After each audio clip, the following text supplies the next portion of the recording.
Hello বন্ধুরা, welcome back to my channel Bengal Bytes. আজকে কিন্তু তোমাদের সাথে আবার একটা সুন্দর রেসিপি নিয়ে হাজির হয়ে গেছি। আজকে তোমাদের সাথে শেয়ার করব ম্যাগির রেসিপি। ম্যাগি সবাই বাড়িতে খেয়েই থাকো, কিন্তু একটু অন্যরকম হলে কিন্তু দারুণ হয়। তো আজকে তোমাদের সাথে একটা সুন্দর ম্যাগির রেসিপি শেয়ার করব। যারা টিফিন কী নিয়ে যাবেন সেটা ভেবে খুব টেনশনে পড়ে যান, বা বাচ্চাদের টিফিনে দেওয়ার কী দেবেন সেটা নিয়ে খুব টেনশনে পড়েন, তারা অবশ্যই ঝটপট এটা বানিয়ে নিন। খুব ভালো টেস্টের সাথে একদম পারফেক্ট রেসিপি। তো চলো, ফার্স্টে আমি এখানে নিয়ে নিয়েছি কড়াই গরম করে কড়াইতে দিয়ে দিলাম রিফাইন অয়েল। তেল গরম হয়ে গেলে তেলের মধ্যে দিয়ে দেব একটি ডিমটিকে দিয়ে ভালো করে নাড়াচাড়া করে এইভাবে ভেঙে নিতে হবে। দেখতেই পাচ্ছেন খুন্তির সাহায্যে আমি কিন্তু ডিমটিকে ভালো করে এরকমভাবে নাড়াচাড়া করে ভেঙে ভেঙে নিয়েছি। তো দেখো, আমাদের ডিমটিকে ভাঙাও হয়ে গেছে, ভাজাও প্রায় হয়ে গেছে। ভাজা ভাজা হয়ে আসার পর ডিমের মধ্যে আমরা দিয়ে দেব বড় বড় কুচি করে নেওয়া পেঁয়াজটিকে কিন্তু আমি একদম বড় বড় স্লাইস করে কুচি করেছি। এবার একটু নাড়াচাড়া করেও পেঁয়াজটিকে আধা সিদ্ধ করে ভেজে নেব। এরপর এর মধ্যে দিয়ে দেব কুচি করে নেওয়া টমেটো। আমি এখানে টমেটোটাকেও কিন্তু লম্বা লম্বা করে একটু বড় বড় করে কুচি করেছি, যেহেতু এটা ম্যাগিটা তৈরি হচ্ছে একটু যাতে মুখে পড়ে এই জিনিসগুলো, তাই আমি একদম একটু বড় বড় করেই করেছি। খুব ছোট করলে কিন্তু একদম সব একসাথে ঘেটে যাবে। তো এটাকেও কিছুক্ষণ নাড়াচাড়া করে ভেজে নেব। তো ভেজে নেওয়ার পর আদা ভাজা হয়ে গেলে এর মধ্যে আমরা যে সবজিগুলোকে কেটে নিয়েছিলাম সেই সবজিগুলো অ্যাড করব। এখানে আমি নিয়ে নিয়েছি শিম, বরবটি, বিনস, গাজর, ক্যাপসিকাম এবং বাঁধাকপি পাতা কুচি, এবং নিয়ে নিয়েছি কয়েকটি পেঁয়াজ কলি কুচি দিয়ে ভালো করে নাড়াচাড়া করে মিশিয়ে নেব। চাইলে আপনারা আরও ভেজিটেবল ইউজ করতে পারেন, আশা করি এইটুকু করলেই যথেষ্ট। যেহেতু এটা কালারফুল হয়, তো তার জন্য ছোট ছোট বাচ্চাদের কিন্তু খুব অ্যাট্রাকটিভ করে এর দিকে। তো তাই বাচ্চারা খেতে খুব খুব এটার ওপর আগ্রহী হয়। তো এবার এতে আমি স্বাদ মতো লবণ অ্যাড করলাম, দিয়ে ভালো করে নাড়াচাড়া করে মিশিয়ে নেব।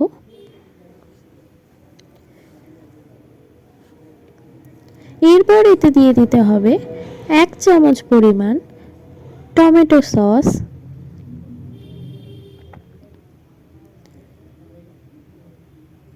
এরপর আমরা দিয়ে ভালো করে নাড়াচাড়া করে নেব।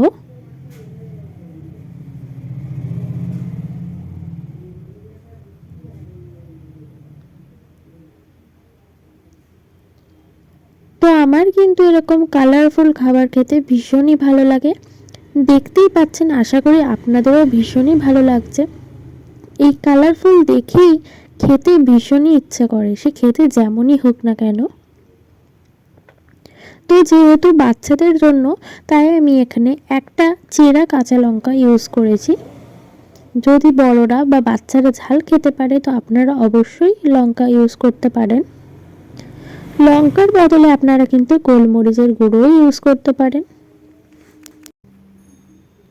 তো এবার ভালো করে নাড়াচাড়া করে আমি কিন্তু এগুলোকে ভেজে নেব। তো দেখো, আমার ভাজা প্রায় যখন আধা সিদ্ধ হয়ে আসবে, তখন এর মধ্যে আমি জল অ্যাড করব। আপনারা যতটা ম্যাগি ইউজ করবেন এখানে, ঠিক ততটা পরিমাণে জল ব্যবহার করবেন। আমি এখানে মাঝারি সাইজের একটি গ্লাসের 1 গ্লাস জল ইউজ করেছি। তো দেখো, এর মধ্যে এবার ম্যাগির যে মশলা আছে সেই মশলাটা ইউজ করছি, দিয়ে এবার ভালো করে একটু নাড়াচাড়া করে নেব।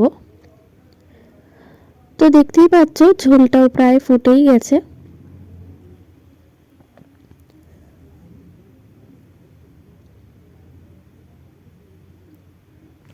ঝোলটা ফুটে উঠবে।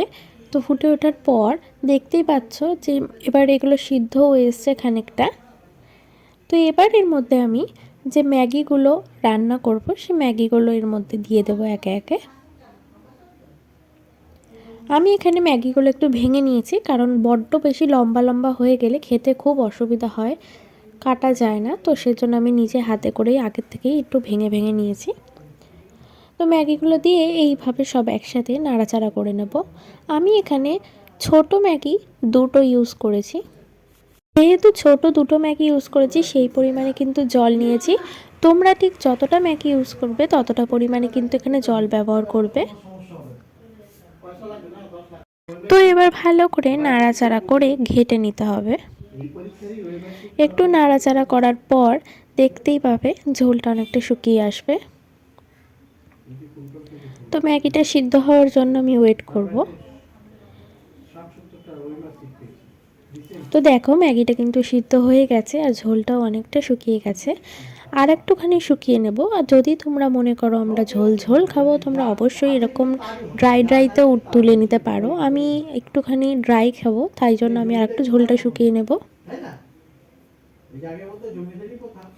একটু নাড়াচাড়া করলে কিন্তু ঝোলটা একটু ড্রাই হয়ে আসবে। তো চলো এবার এটাকে আমরা সার্ভ করে নিই। তো দেখো এটাকে আমরা সার্ভ করে নিয়েছি, দেখে বুঝতেই পারছো কতটা সুন্দর দেখতে হয়েছে। ভীষণ ভীষণ কালারফুল হয়েছে। এটা কিন্তু বাচ্চাদের খুব অ্যাট্রাকটিভ করে। তো চাইলে তোমরা অবশ্যই বাড়িতে ঝটপট এরকম সুন্দর রেসিপি কিন্তু বানিয়ে ফেলতে পারো। তো আজকের রেসিপিটা কেমন লাগলে অবশ্যই কমেন্টে জানিও, এবং ভালো লাগলে লাইক কমেন্ট সাবস্ক্রাইব করতে কিন্তু একদম ভুলো না। আর আমার চ্যানেলে যারা নতুন ফ্রেন্ড আছে এখনও আমার চ্যানেলটি সাবস্ক্রাইব করেননি, তারা ঝটপট কিন্তু ভালো লাগলে চ্যানেলটা সাবস্ক্রাইব করে নিন, তাহলে আমার চ্যানেলে থাকা নতুন নতুন অনেক ভিডিও দেখতে পাবেন। তো আজকের রেসিপি এখানেই শেষ। আবার দেখা হচ্ছে নতুন ভিডিও নিয়ে পরে।